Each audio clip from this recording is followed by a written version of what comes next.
있다면 길이 됩니다. 글로벌 영진. 영진 전문대학교. 6호 태풍 카눈이 경로를 틀어 대구 경북을 관통할 것으로 예상돼 지자체들이 비상 대응에 들어갔습니다.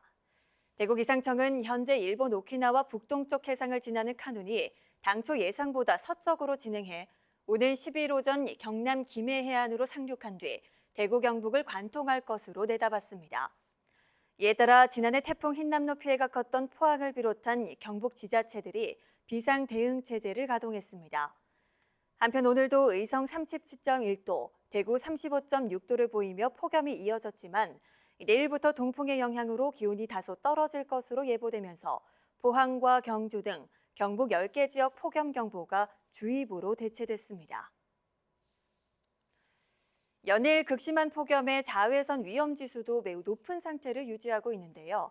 이 자외선 차단을 위해 많이 끼는 선글라스, 차 안에 두셨다면 오늘 리포트 보시고 렌즈를 빨리 바꿔야겠습니다. 선글라스를 포함해 자외선 차단 제품의 슬기로운 사용법, 박정 기자가 소개합니다. 펄펄 끓는 여름 태양 아래 햇볕을 피할 수 없는 차량 운전석. 하루 종일 떼약볕을 마주해야 하는 택시 기사들에게 선글라스는 멋이 아닌 생존 필수품입니다.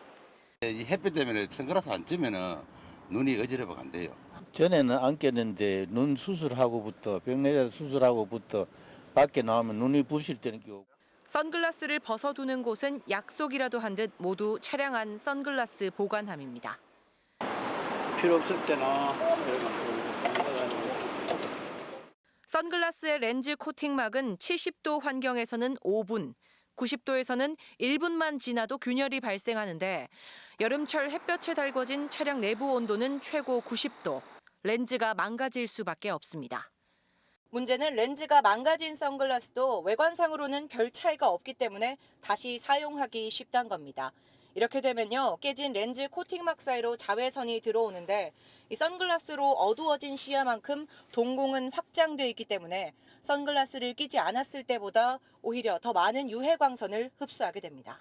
렌즈 같은 경우는 열을 많이 받았을 경우에 거북이 등껍질처럼 이렇게 툭툭 갈라지게 돼요. 그러면 우리는 그 렌즈를 더 이상 쓸 수가 없게 되잖아요. 그래서 차 안에 보관하기보다는 집에 가져왔다가 필요하실 때 끼는 걸로.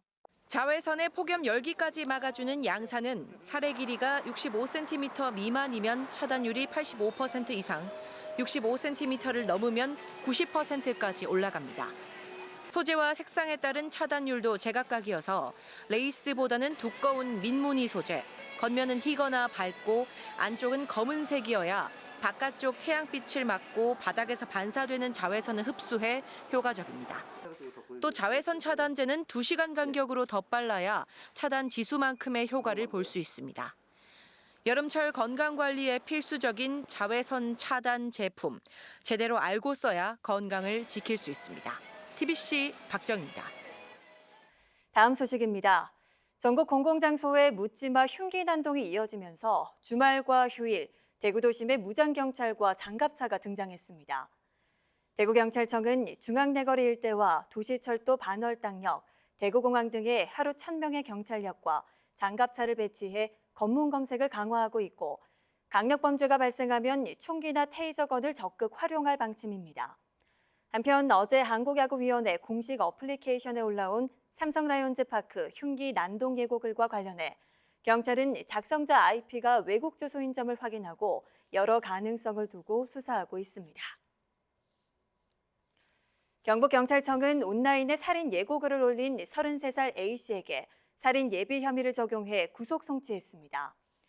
A씨는 지난달 24일 인터넷 게임 채팅방에서 한 여성을 살해하겠다며 흉기 사진을 올린 혐의를 받고 있는데 신림역 흉기 난동 사건 이후 온라인 살인 예고 게시자에게 관련 혐의를 적용한 첫 사례입니다. 지난달 집중호우 때 문경에서 실종된 70대 남성의 시신이 상주에서 발견됐습니다. 경찰과 소방당국은 오늘 오전 10시 반쯤 상주시 신덕리 영강에서 발견된 시신의 지문을 감식한 결과 지난달 14일 문경 마성면에서 실종된 70대 A씨로 확인됐다고 밝혔습니다.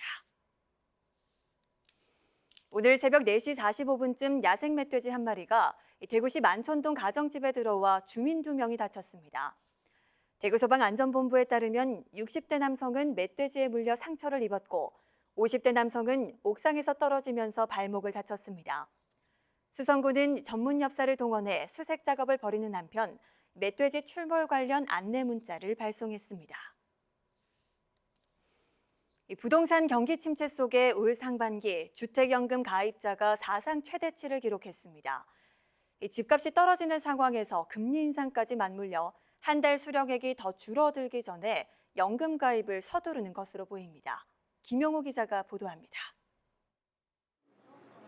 집을 담보로 연금을 받는 주택연금 관련 상담이 한창입니다. 상담 직원과 함께 현재 집값에 앞으로 기대 예명을 토대로 연금에 가입할 경우 매달 받게 될 금액을 꼼꼼히 비교합니다. 금융기관 담보대출보다 절차가 간편한 데다 재산세와 상속세 절감 효과까지 더해지고 살던 집을 처분하기 힘든 시장 상황을 고려해 주택연금에 가입하려는 사람들이 꾸준히 늘고 있습니다. 집이 안 팔려가지고 안 팔려서 주택연금을 하게 되면 집에 가지고 있는 대출도 갚을 수 있고 그리고 생활비로 일부 받을 수 있고 하니까 그다음에 계속 살던 동네에서 살 수 있고. 올 상반기 대구 지역 주택연금 신규 가입 건수는 428건으로 1년 전보다 50% 정도 늘어 2007년 제도 도입 이후 최고치를 기록했습니다. 연금 지급액도 올 상반기 353억 원을 기록해 1년 전에 비해 44% 늘었습니다. 매달 받는 주택연금 수령액은 전년도 집값 변동률과 가입자 나이 그리고 기준금리에 따라 결정됩니다. 집값 하락세 속에 기대 예명은 늘고 추가적인 금리 인상까지 예상되고 있어 주택연금 월 수령액에 대한 조정에 영향을 미칠 전망입니다. 작년 상반기 이후로 집값이 점점 떨어지고 있고 올 초에 정말 최대로 많이 떨어졌잖아요. 그러니까 이렇게 떨어지고 있는 상황이라면 내년에 월지급금을 조정할 때 조금 더 보수적으로 조정하지 않을까라는 생각이 듭니다. 주택연금을 조금이라도 더 받기 위한 적기가 언제인지 관련 상담과 문의는 계속될 것으로 보입니다. TBC 김용호입니다. 14년 동안 표류하며 민원이 끊이지 않았던 김천 송천지구 택지개발 사업이 정상화의 시동을 걸었습니다. 최근 경상북도가 관련 개발 계획을 마련했는데 아파트와 단독주택 4,200여 가구가 송천지구에 들어설 예정입니다. 박석 기자가 보도합니다. 구미와 김천의 경계인 김천시 아포읍 송천리 68만 제곱미터 규모의 부지.